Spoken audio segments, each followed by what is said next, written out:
Waraanni Eertiraadhaa Itoophiyaa seenuudhaan gara walqaa'iititti tarkaanfachaa jiraachuun himame. Shaabiyaan daangaa Baadimirraan kallattii lamaan Itoophiyaa seenaa jiraachuun ibsan. Itoophiyaatti erga walitti bu'iinsi jalqabee naannoo Amaaraatti hojjettoota fayyaa irratti hidhamuu, reebichaa fi ajjeechaan heddummachuu dhaabbanni fayyaa addunyaa gabaasa baaseen balaaleffate. Pireezidaantiin bulchiinsa yeroo Tigraay duraaniitii fi amma waajjira ministeera muummeetti gorsaan dhimmoota baha Afrikaa obbo Geetaachoo Raddaa gaaffii deebii televezyiinii TBS irratti taasiseen amaloota TPLF fi biqiltuu hamaa bishaan xuuxuu wajjin wal bira qabee ibsu mul'ate. Dhaabbanni Itiyoo Telekoomiidhaa gatii dabalataa kaa'uudhaan fayyadamtoota miidiyaa hawaasaa dabalatee uummata bal'aa biratti kophee kaasuu mul'ate. Daawwattoota fi hordoftoota lammii miidiyaa nageenya keenya bakka jirtan maratti sinaa dhaqqabu kanneen amma isin dhageessifne hangafoota oduu lammii miidiyaatii amma bal'ina oduu itti aansina.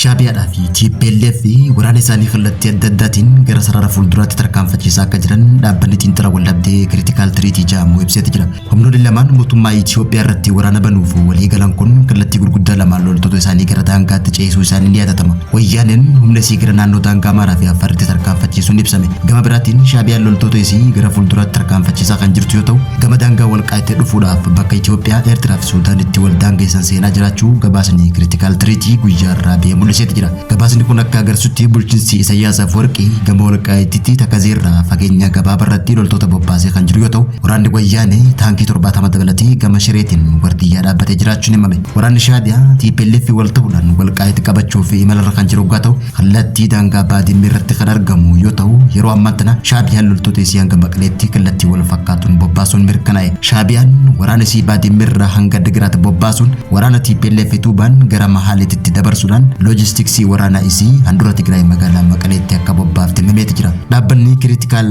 Treaty kun loltoonni Shaabiyaa gara Maqaleetti dhufuu kan mirkaneessu yoo ta'u, naannoo sanitti sochiin konkolaataa waraanaa akka jiru agarsiifame. Wayyaaneen humna isii walitti dhaabdee naannoo daangaa Amaaraa fi Affaaritti hidhachaa kan jirtu yoo ta'u, Shaabiyaan taankii fi loltoota isii Baadimirraa gara Adigiraatitti sochoosaa akka jirtu gabaasni kun addeesseeti jira. Haaluma wal fakkaatuun mootummaan Itoophiyaa humna waraanaa baay'inaan gara naannoo Tigraayitti sochoosaa akka jiru ibsuudhaan humna ittisaa finciltoota faannoo lolaa ture. Dhiyeenya kana naannoo Amaaraa tokko dhiisee bakkeewwan ijoo Tigraay fi Eertiraatti dhiyaachaa akka jiran gabaafame. Qophiin waraanaa gama Shaabiyaatii fi TPLF gama tokkoon hiriiree akka jiru gabaasni kun mul'iseeti jira.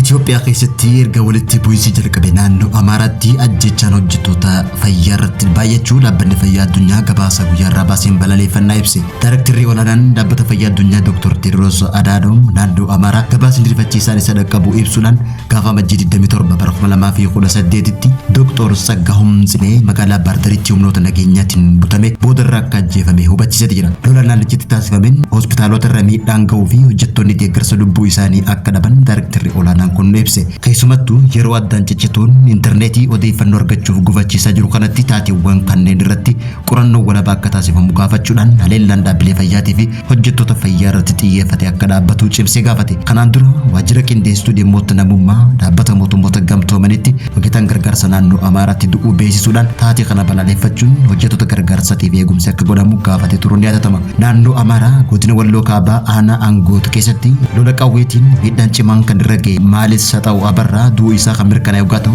yeroo sanitti Itoophiyaa bakka bu'uudhaaf yeroof waajjira qindeessituu Abbibaatoo Waanee ibsa baafteen taatee kana balaaleffachuudhaan Maaleet hojjetaa dhaabbata haaromsaa fi misooma Amaaraa naannicha keessatti socho'aa ture ta'uu hubachiifte. Ibsa waajjirri qindeessaa caamsaa 19 bara 2017 baase kanaan Maaleet waa'ee namoota gargaarsa nyaataa naannoo sanitti barbaadaa odeeffannoo walitti qabuuf odoo socho'aa jiru dhukaasa banameen akka miidhame ibsuudhaan hoogganaa waajjira Maaleet caamsaa 13 bara 2017 naannoo sa'aatii 4tti rasaasaan rukutamee miidhaan cimaan irra gahuun guyyaa sana hospitaala Waldiyaatti yaala fayyaatiif geeffamullee ibsuudhaan ta'ullee garuu sanbooda Dr. Maaleet lubbuun dabruun ibsame. Ejensiin dhaabbata mootummoota gamtoomanii bara 2025 Itoophiyaa keessatti hojjetaa gargaarsaa odoo hojjechaa jiru ajjeefamuu isaa hubachiisuudhaan kana malees bara 2024tti dhaabbanni United Nation guutuun biyyattiin hojjettoota gargaarsaa 10 akka ajjeefaman gabaasetti jira. Hojjettoota gargaarsaa ajjeefaman keessaa 8 naannoo Amaaraa keessatti kan argamu waggaa ta'u walitti bu'iinsi naannoo Amaaraatti deemaa jiru dhaabbilee fayyaa irratti kan xiyyeeffate waggaa ta'u akka fakkeenyaatti waltajjii dhaabbilee barnoota olaanoo naannichaa irratti dhaabbilee gargaarsa idil addunyaatti fi qooda fudhattoota adda addaa waliin taasifame irratti haasawaa kan taasise ministeera fayyaa obbo Ayyaalaaw Tashoomaa bara 2012 irraa eegalee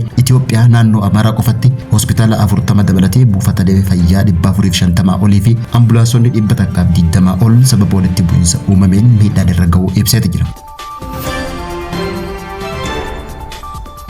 Pireezidaantiin bulchiinsa yeroo Tigraay duraaniitii fi amma waajjira ministeera muummeetti gorsaan dhimmoota Afrikaa obbo Geetaachoo Raddaa gaaffii deebii televezyiinii TBS waliin taasiseen amaloota TPLF hoggaa ibsu amaloota hooggantoota TPLF kan ibsu obbo Geetaachoo Raddaa biqiltuu Halaamixoos jaamtuutu jira. Biqiltuun tun biqiltuu biraa naannoo sanitti akka biqilu hin hayyamtu. Bishaan baay'ee dhuydi albuuda hedduu balleessiti jechuudhaan hooggantoonni TPLF amalli isaanii akkasii jechuudhaan amaloota TPLF biqiltuu hamtuuta naannoo wal bira qabuun ibse. Amaloota hooggantoota TPLF biqiltuu Halaamii wajjin wal bira qabuun qeeqa siyaasaa cimaa kan dubbate obbo Geetaachoo Raddaa Halaamixoos amala baayoloojii isaatiin sababa keemikaala inni gallakkisuun biqiltoonni naannoo isaa jiran akka hin guddanne taasisa jechuudhaan amala biqiltuu tanaas ibseeti jira. Amalli biqiltuu tanaa bishaan haalaan xuuxee qabeenyi uumamaa naannoo san jiru hunda gogiinsaaf saaxila jechuudhaan albuuda xuuxee biyya dhabamsiisuu akka danda'us ibse. Obbo Geetaachoo amaloota kana hooggansa siyaasaa waliin yeroo wal bira qabuus ergaan isaa hooggansi wayyaanee mormitootaaf carraa hin kennan qabeenya biyyaa kanneen qisaasessanii fi naannoodhaaf faayidaa kan hin qabne ta'uu ibsuudhaan qeeqeeti jira. Kana malees torbaanuma kana obbo Geetaachoo Raddaa obbo Jawaar Mohaammed dantaa biyyaalessaatii fi siyaasa jibba nama dhuunfaa yookaan muummicha ministeeraa mormuun waladda jechuudhaan obbo Jawaar Mohaammed dantaa biyyaalessaa dabarsee kennuu akka gantummatti qeeqee turuun ni yaadatama.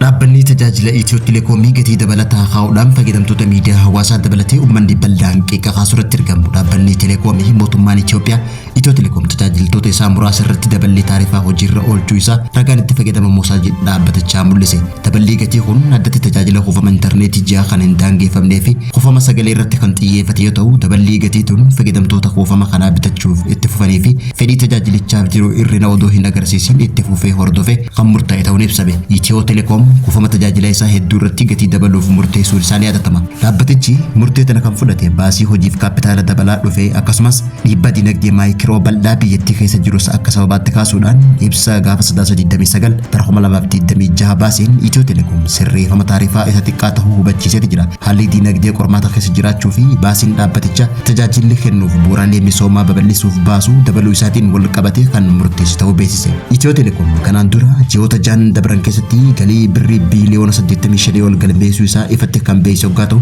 dhuma ji'a muddee dabre keessa immoo dhaabbilee telekoomii biyyattii keessa Safarikoom Itoophiyaatti Itiyoo Telekoom tajaajiloota isaanii hunda irratti daballii gatii akka raawwatan beeksisuun ni yaadatama. Yeroo san daballiin gatii kun baasii hojiirra oolmaa dabalaa dhufuu fooyya'insa bu'uuraalee misoomaa akkasumallee fedhii bittaa maamiltoota isaanii dabalaa jiraachuu akka sababaatti kaasu malee daballiin taarifaa Itiyoo Telekoomii fi gatiin tajaajiloota telekoomii kun maamiltoota hedduu biratti yaaddoo uumee jiraachuun ni yaadatama.